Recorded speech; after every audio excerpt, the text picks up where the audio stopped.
بسم اللہ الرحمن الرحیم۔ ناظرین السلام علیکم، آپ دیکھ رہے ہیں صابر شاکر کو یوٹیوب چینل پہ۔ آج ہے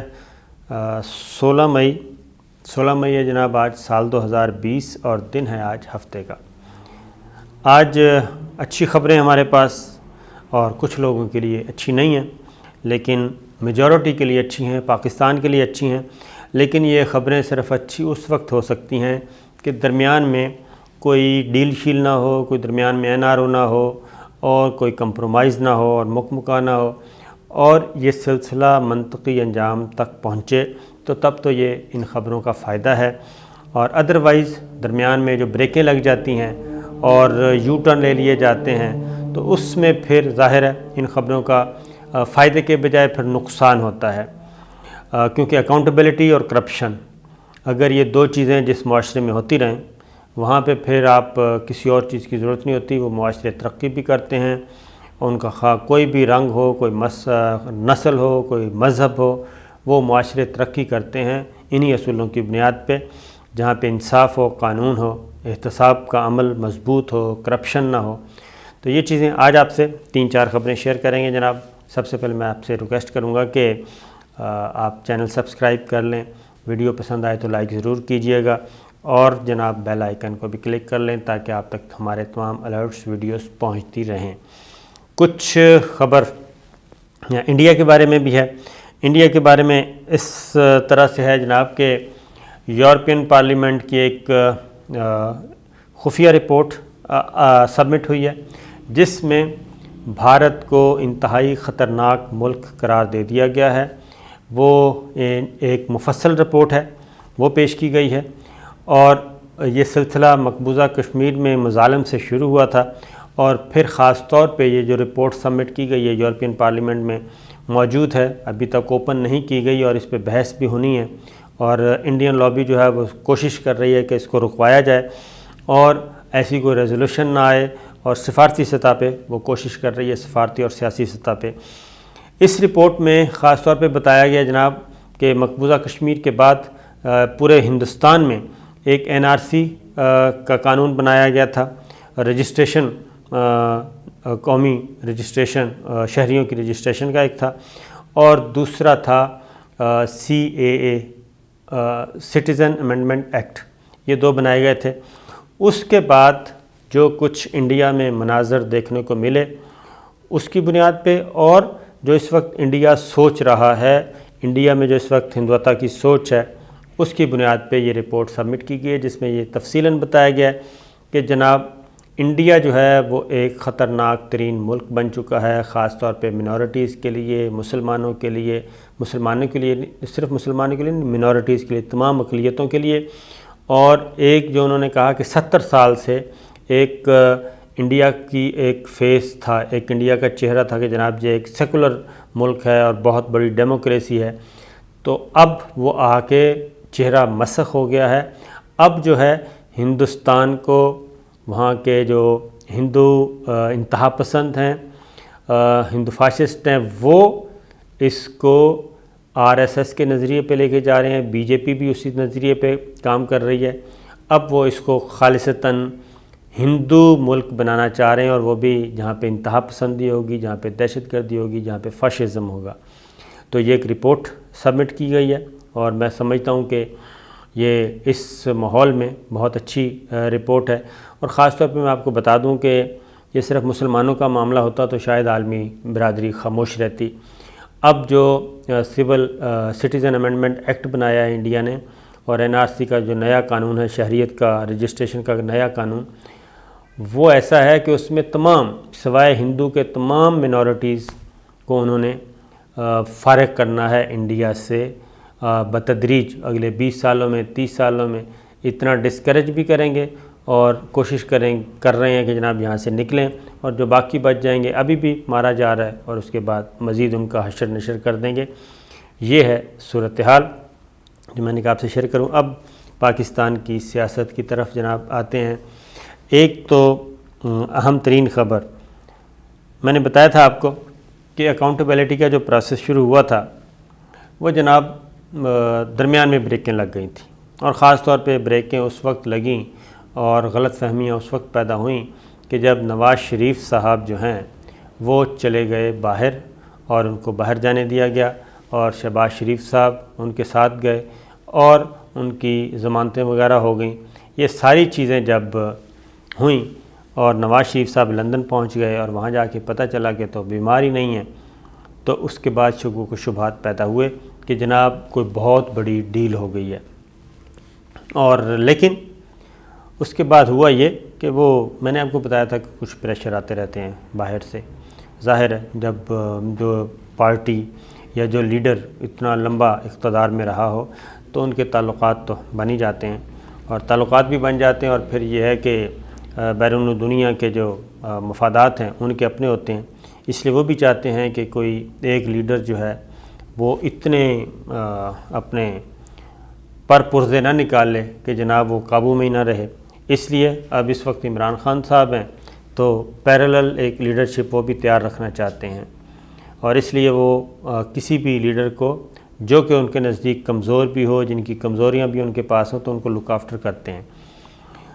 تو یہ چیز چلی تھی، لیکن اب وہ تاثر ختم ہو گیا ہے، اور اس کی ریزن ہے کہ وزیر اعظم عمران خان نے اس وقت اپنے شدید ترین تحفظات کا اظہار کیا تھا، اور انہوں نے یہ کہا تھا کہ اگر یہ اسی طرح اکاؤنٹیبلٹی کا پروسیس چلنا ہے اور اگر اسی طرح کے کمپرومائز ہونے ہیں تو پھر یہ سلسلہ شروع نہیں کرنا چاہیے، اور انہوں نے کہا تھا پھر مجھے حکومت کرنے کا بھی کوئی فائدہ نہیں ہے، کیونکہ ہماری جماعت کا ایک موٹو تھا، میرا اپنا ایک نصب العین تھا۔ تو اس کے بعد ایک دوبارہ سے اس وقت جو غلط فہمی اور مس انڈرسٹینڈنگ اور تھوڑی سی کشیدگی میں کہوں گا پیدا ہوئی تھی، وہ اب ختم ہو چکی ہے، اور اس وقت یہ فیصلہ ہو گیا تھا کہ اب مزید کسی قسم کا کوئی کمپرومائز یا کوئی رعایت نہیں ہوگی، کوئی NRO ٹائپ اس طرح کی سادہ زبان میں بتا رہا ہوں۔ اب جناب ایک تو 7 ارب روپے کا ایک نیا ریفرنس جناب تیار کیا جا رہا ہے شریف فیملی کے خلاف، نیب کا شریف خاندان کے جناب گرد جو ہے وہ ایک تو گھرا تنگ کیا جا رہا ہے، اور تقریباً 7 ارب روپے کا ایمبیزلمنٹ اور الزامات اس کا ایک ریفرنس تیار کر لیا ہے، اور اس میں ملزمان ہیں جناب نواز شریف صاحب ہیں، شہباز شریف صاحب ہیں، مریم نواز شامل ہیں، اور اس میں جو الزامات ہیں وہ ہیں منی لانڈرنگ کے اور غیر قانونی طریقے سے پیسہ بنانے کے، یہ الزامات لگائے گئے ہیں۔ اور اس حوالے سے ایگزیکٹو بورڈ کا جناب اجلاس بھی بلا لیا گیا ہے اس ریفرنس کی منظوری لینے کے لیے، چیئرمین نیب نے بلایا ہے، کیونکہ ریفرنس فائل کرنے کا جو فیصلہ ہے وہ ایگزیکٹو بورڈ دیتا ہوتا ہے، چیئرمین نیب اس کے ہیڈ ہوتے ہیں، اور تمام ایک بنا ہوا ہے جناب ایگزیکٹو بورڈ، اس میں تمام سینئر آفیسرز ہوتے ہیں، پروسیکیوٹر جنرل ہوتا ہے نیب کا، یہ سارے، اور اس ریفرنس میں 16 ملزمان ٹوٹل ہیں جناب، اور 4 اس میں وعدہ معاف گواہ بن چکے ہیں، اور 100 کے قریب گواہان ہیں، جبکہ مرکزی ملزمان میں آپ کو بتا چکا ہوں نواز شریف صاحب ہیں، شہباز شریف صاحب ہیں، مریم نواز ہیں، باقی سارے کو ایکیوزڈ ہیں۔ اور اس میں ان سے جناب سوالات بھی پوچھے گئے تھے، نواز شریف صاحب سے بھی، مریم نواز صاحبہ کو بھی بلایا گیا تھا، لیکن جو ریفرنس میں بتایا گیا کہ 80% سوالات کے جوابات نہیں دیے، اور اگر دیے تو وہ غلط تھے۔ یہ ایک اہم ترین، اور یہ 300 صفحات پہ مشتمل ہے جناب یہ ریفرنس، اور اہم دستاویزات بھی اس میں لگائی گئی ہیں۔ اور اس کے علاوہ ایک اور چیز جناب، انویسٹیگیشن شروع ہو گئی ہے شریف فیملی کے، میرا خیال ہے کہ ابھی تک دن مشکل ہیں، مصیبت میں ہیں، ابھی آسانیاں پیدا نہیں ہو رہی، پولیٹیکلی میں بات کر رہا ہوں، باقی اللہ تعالیٰ بہتر جانتے ہیں کہ اللہ تعالیٰ نے کس کے ساتھ کیا لکھا ہے۔ اس میں اب جی نیا ایک تحقیقات شروع ہو رہی ہیں، اور وہ ہے رائے ونڈ جاتی عمرہ، اس میں ہزاروں کنال اراضی جو ہے وہ کہتے ہیں کہ جناب خریدی گئی ایک نمبر طریقے سے نہیں خریدی گئی، اور اس میں کچھ فورجری کے الزامات ہیں، کچھ غلط بیانی کے الزامات ہیں، اس طریقے سے یہ زمین لی گئی، اور اس کے لیے جناب تحقیقات کا آغاز ہو چکا ہے، اور یہ چیئرمین نیب کو معاملہ بھجوایا ہے لاہور آفس نے، ڈی جی لاہور نے جناب، اور اس میں یہ چیز اب دیکھتے ہیں کہ یہ انویسٹیگیشن آگے کیسے بڑھتی ہے۔ اور اس میں جو سورسز بتا رہے ہیں نیب کے،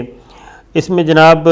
یہ 2014 میں احد چیمہ صاحب کی قیادت میں کو 25 رکنی کمیٹی بنی تھی، اس میں اس کو سیٹل ڈاؤن بھی کرنے کی کوشش کی گئی، لیکن یہ چیزیں نہیں ہو سکیں، اور اب یہ ساری چیزیں نیب کے راڈار پر آ چکی ہیں، اور اب ذرا میرا خیال ہے کہ معاملات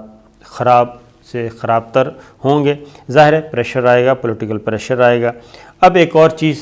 آپ سے خبر شیئر کرتے ہیں، اور وہ خبر ہے جناب، اس میں سابق صدر آصف علی زرداری صاحب بھی ہیں، سابق وزیر اعظم سید یوسف رضا گیلانی بھی ہیں، اور تیسرے اگین سابق وزیر اعظم نواز شریف صاحب ہیں۔ ان کے خلاف یہ خبر ہے جناب، انہوں نے کیا کیا ہے کہ آپ کو ایک میں بتاتا ہوں، جب سربراہان باہر جاتے ہیں، وزٹس پہ جاتے ہیں یا ادروائز، تو دوسرے جو سربراہان ہیں، ہیڈ آف اسٹیٹس ہوتے ہیں دیگر ممالک کے، جن ممالک کے تعلقات بھی اچھے ہوتے ہیں، دوستانہ ممالک ہوتے ہیں، دوستانہ تعلقات ہوتے ہیں، دوست ممالک، تو وہ تحائف میں چیزیں دیتے ہیں۔ تو وہ تحفے میں چیز صدر زرداری صاحب اگر وہ ایوان صدر میں ہیں، صدر ہیں، اگر کوئی وزیر اعظم ہے، گیلانی صاحب ہیں یا نواز شریف صاحب ہیں یا عمران خان صاحب ہیں، ان کو کوئی بھی چیز باہر سے کوئی بھی دوسرا ملک تحفہ دے گا تو وہ ان کے ذاتی نہیں ہوگی، ٹھیک ہے؟ وہ بے شک کہہ بھی دیں گے جناب یہ آپ کا تحفہ ہے، ذاتی طور پر نہیں، وہ گورنمنٹ آف پاکستان کے یہاں پہ خزانے میں جمع ہوگا، اور اس کو توشہ خانہ بولتے ہیں۔ جتنے بھی وہ خواہ گھڑیاں ہیں، خواہ گاڑیاں ہیں، خواہ جانور ہیں، کوئی بھی تحفہ آتا ہے وہ جمع ہوتا ہے توشہ خانے میں، اور قومی ایک باقاعدہ ایک ڈپارٹمنٹ ہے جی، اور وہاں پہ جمع ہو جاتا ہے۔ اس کے بعد اس کا ایک خاص اماؤنٹ دینی پڑتی ہے، اگر آپ وہ چیز لینا چاہتے ہیں تو وہ توشہ خانہ سے لیٹر جاتا ہے کہ جناب یہ آپ اس وزٹ میں گئے تھے باہر تو وہاں سے یہ تحائف ملے تھے، تو اگر آپ ان چیزوں کو کوئی چیز آپ لینا چاہتے ہیں تو اس کی یہ پرائس ہوگی، تو وہ سبسڈائز ریٹ پہ وہ مل جاتی ہیں۔ لیکن یہاں پہ جو الزام ہے جناب، تینوں ایک سابق صدر ہیں، ان پہ الزام ہے جناب کہ نواز شریف اور آصف علی زرداری صاحب کو 29 مئی کو احتساب عدالت نے بلا لیا ہے، کیونکہ یہ ریفرنس فائل ہو چکے ہیں اور یہ اس سے زیادہ خطرناک ہے، اور یہ ریفرنس فائل ہوئے ہیں، اور اس میں اس پہ جو الزام ہے انہوں نے کہا کہ جو تحفے میں گاڑی ملی تھیں وہ سستے داموں خریدی گئیں، اور جو ریکوائرمنٹ تھی وہ پوری نہیں کی گئی، اور یہ گاڑیاں آگے پھر ذاتی استعمال میں کی گئیں، نہ صرف ذاتی استعمال میں کی گئیں بلکہ ان گاڑیوں کو آگے لوگوں کو دے دیا گیا، مزید سب گفٹ کر دیا گیا، ٹھیک ہے جی؟ یعنی کہ ایک تو خزانے کو نقصان، اور دوسرا آگے تحفہ تھا سرکاری قومی خزانے میں جمع ہونا تھا، وہ آگے دے دیا۔ تو یہ باقاعدہ طور پہ ریفرنس بھی فائل ہو چکا ہے اس کا، اور اب دیکھتے ہیں احتساب عدالت نے جناب بلا لیا 29 مئی کو، تینوں کو بلایا ہے، تینوں کو، سابق صدر آصف علی زرداری صاحب کو بھی، سابق وزیر اعظم سید یوسف رضا گیلانی صاحب کو بھی، اور سابق وزیر اعظم نواز شریف صاحب کو بھی۔ تو ایک جناب یہ خبر تھی۔ تو اب تک کی یہ ہیں اہم ترین خبریں۔